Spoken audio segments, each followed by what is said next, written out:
Vamos a dar continuación a la siguiente charla. Nos acompaña entonces Laura Pei. Laura es Digital Analytics en Metriplica México y ella nos va a hablar sobre cómo generar clientes y no leads. Hola Laura, ¿cómo estás? Hola, ¿qué tal? ¿Cómo están? Muy bien, muchas gracias. Dame un segundo, te pongo como presentadora para que nos compartas tu pantalla. Perfecto, Bienvenida. perfecto. ¿Ven mi pantalla? Sí, ahí lo vemos. Bueno, adelante. Perfecto.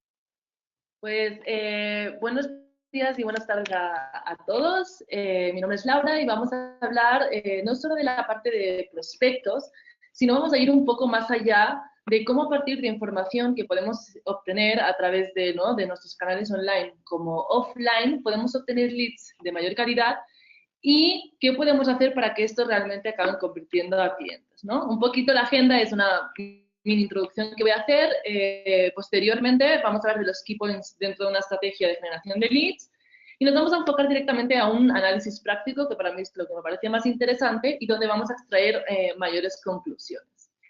Aquí, bueno, tres datos que quería compartir es que el 60% de los objetivos de las organizaciones hoy en día está enfocado en la generación de estos prospectos, de estos leads.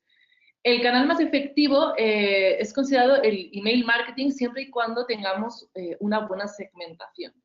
Y por último, algo que me pareció muy interesante es la estrategia de leads nurturing genera un 20% más de oportunidad de conversión.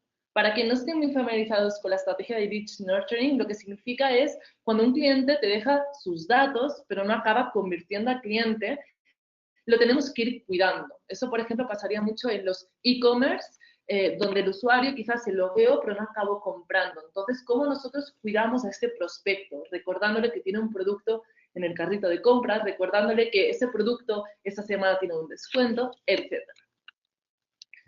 Los tres key points, la verdad, es que va muy de la mano de muchas de las presentaciones de mis compañeros.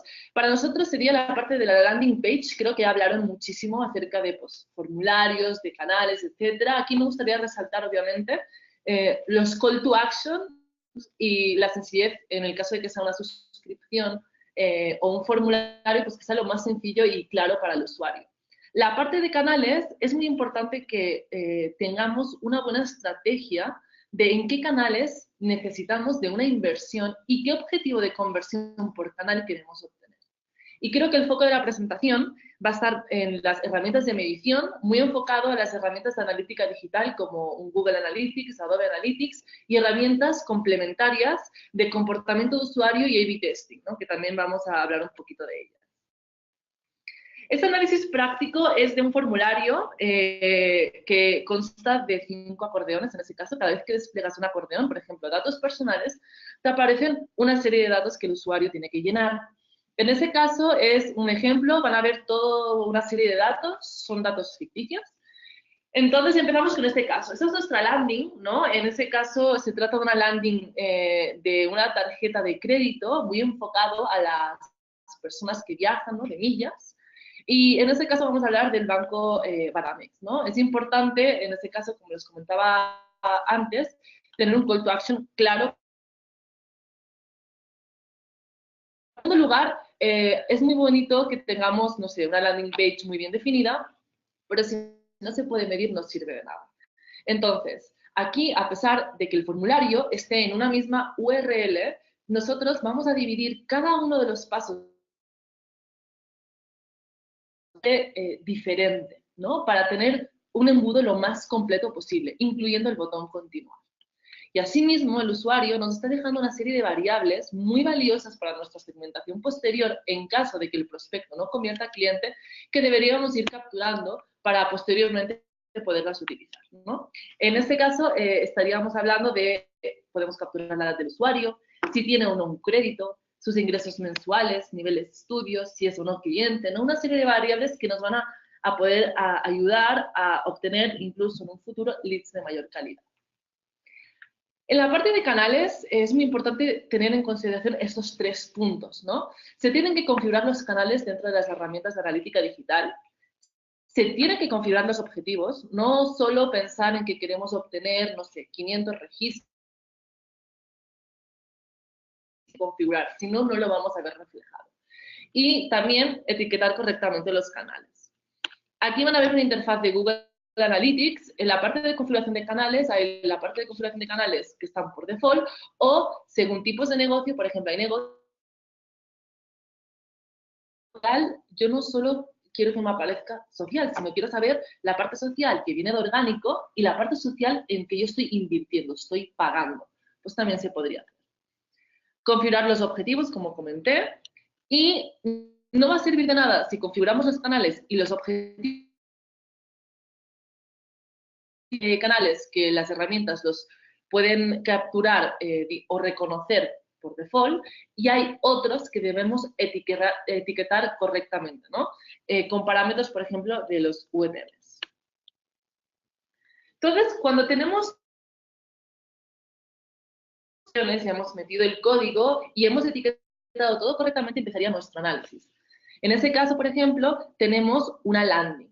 En ese caso, nuestra landing es datos personales, y si podemos ver un poquito más a la derecha, en esa landing hemos obtenido de transacciones 1000 registros exitosos.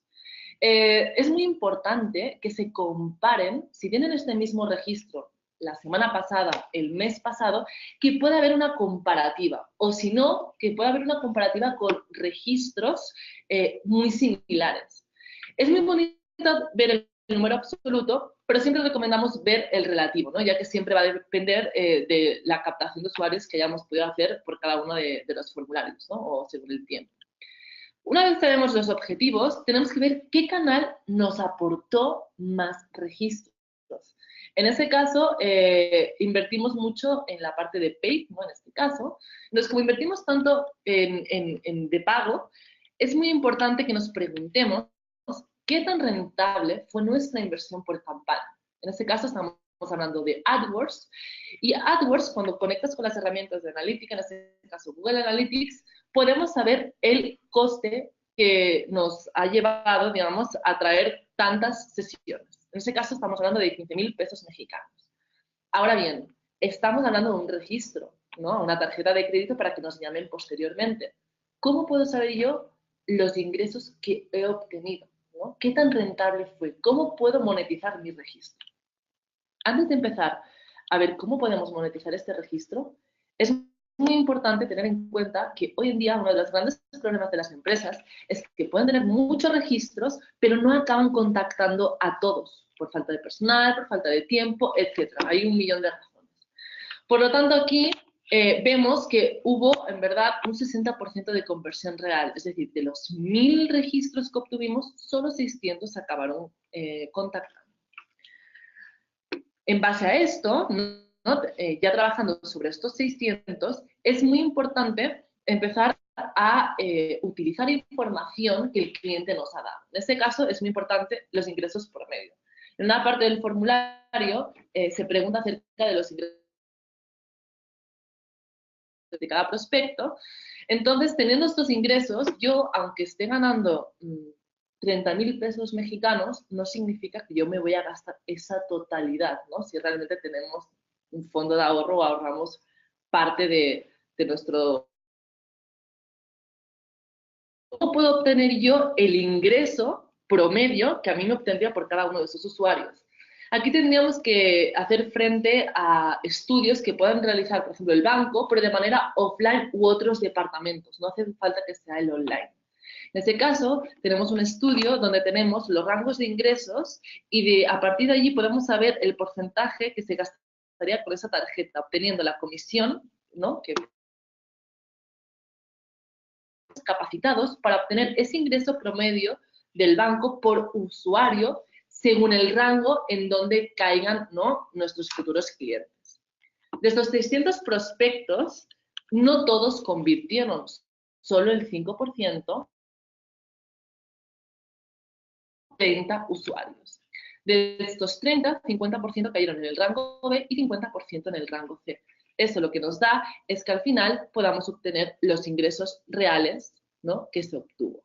En ese caso, vemos que tenemos los ingresos reales, tenemos nuestros costos de AdWords y en ese caso podemos obtener uno de nuestros indicadores principales de rentabilidad de nuestras campañas. Bueno, en estricto rigor, aquí de cada 100 pesos que nos hemos gastado, hemos obtenido un beneficio de 60 pesos, que es lo mismo 160, hay 160 pesos de ingreso, ¿vale? Entonces, en este caso es favorable. No obstante, ¿cómo podríamos haber obtenido una tasa de conversión mayor? Está muy bien, tenemos de pues, estos 600 registros que se acabaron contactando, vemos que fue rentable en cuanto a nuestros canales, pero ¿cómo yo puedo, digamos, tres herramientas o reportes, ¿no? Primero de todo, el embudo de conversión. Estudiar qué pasa, dónde está abandonando el usuario, ¿no? ¿Existe algún problema con nuestro botón, con nuestro formulario? ¿Qué está pasando? ¿En dónde abandona? Como un ClickTail, un Hotjar, donde te da herramientas de comportamiento de usuario un poquito más cualitativas, ¿no? Más detalladas, que complementan los datos con Analytics. Y luego, ¿qué nuevas variables yo puedo introducir para segmentar de una manera mejor? Cuando nos ponemos a estudiar nuestro embudo de conversión, unas vistas por sesión, es decir, en la columna de la derecha tenía que salir, ¿no?, una página vista por sesión, ¿no? Yo solo debería pasar una vez por cada uno de los acordeones hasta el registro exitoso. No obstante, aquí estamos viendo que en el sexto paso, que en pasas al registro exitoso, los usuarios están dando 2.54 veces por sesión. Nos indica que aquí el usuario no está pudiendo pasar. Y en el paso 1 nos pasa lo mismo. No solo lo ven una vez, sino lo ven más de 2 veces. ¿Hay algún campo dentro del paso 1 que esté impidiendo al usuario pasar? Eso lo podemos complementar como herramientas de comportamiento de usuario, como les comentaba, como un pasivo que nos va a servir muchísimo porque podemos ver cuánto tiempo se queda el usuario en cada campo. ¿Cuántos campos tienen que volver a llenar? Por ejemplo, el RFC. Supongamos que lo tienen que llenar el 50%, tiene que volverla a llenar. ¿Qué está pasando? Quedando claro el campo y cuáles están dejando en blanco, ¿no? Muchas veces en los campos de los formularios no se indica cuáles son los obligatorios o no. Entonces, esa es una información muy importante y muy relevante si queremos optimizar nuestro formulario. Y luego hay feedbacks activos, que son encuestas que directamente preguntamos al usuario por qué no se registra. Vamos a introducir nuevas variables, es decir, el usuario en el registro te está proporcionando ciertas variables en cada campo del formulario. Una vez se registra exitosamente, incluso si ya nos ha proporcionado ciertos datos, pero no acabó el formulario, el negocio, para luego, si realmente no acabaron contratando la tarjeta, poder enfocarnos en aquellos que tengan más probabilidad de compra. Podemos capturar el score del historial crediticio, cuáles son las razones de estos scores, si ya se contactó o no. Al final tenemos información proporcionada por el prospecto online, información complementaria offline, que estas dos partes se van a complementar para una mejor segmentación. Es decir, si yo quiero contactarlos, ahora sí puedo segmentar, por ejemplo, para el remarketing, ¿no? Yo sé que estuviste interesado, me acabaste contratando mi servicio de tarjeta de crédito de millas, entonces podríamos segmentar utilizando variable online, que es que los ingresos sean mayores a 12.000, porque es uno de los requisitos. Ahí tenemos el score crediticio, es decir, los que tienen un score crediticio que estén en verde, es decir, que si yo quiero contratar la tarjeta, lo voy a poder hacer. Y si me contrato la tarjeta contratando la tarjeta, pues no me gustaría hacer remarketing a alguien que ya me contrató esa tarjeta, no voy a destinar esfuerzos a ello. Y por último, ya finalizando, tenemos información también proporcionada por clientes, es decir, hablamos mucho de prospectos, pero hay muchos clientes que es verdad que nos contratan de manera todo offline y que quizá no tienen esta tarjeta, entonces los podríamos contactar utilizando la... Hay clientes dentro de nuestra base de datos que acabó contratando esta tarjeta de crédito de millas offline, ¿por qué no estudiar dentro de esta base de datos cuáles son esas características, ¿no?, de esos clientes? ¿No? Es decir, utilizar información actual de los clientes para optimizar el formulario. Por lo tanto, las conclusiones a las cuales podríamos llegar sería, y que son muy importantes, tener puntos de comparación. No me va a servir tener un registro si no me puedo comparar con algún histórico o con otros registros, ¿no?, que yo ya utilicé en el pasado. 3% es bueno o malo, pues eso depende de tu punto de comparación y de los objetivos que tú tenías. Capturar variables relevantes para el negocio. Muchas organizaciones nos piden realmente capturar absolutamente todo y no todo es relevante. Es importante comunicarse con otros departamentos. Muchas veces nos quedamos en cuántos realmente se contactaron o qué pasó con estos, cuántos clientes realmente obtuvimos, sino que se quedan en la parte de prospecto. Y por último, que seas una organización flexible, es decir, si un formulario se tiene que cambiar de una semana a otra, que podamos hacerlo, ¿no?, que se adapte realmente al entorno. Hoy en día pueden pasar incluso semanas para hacer pequeños cambios. Y recuerden que aunque hablemos de los clientes satisfechos. Muchas gracias.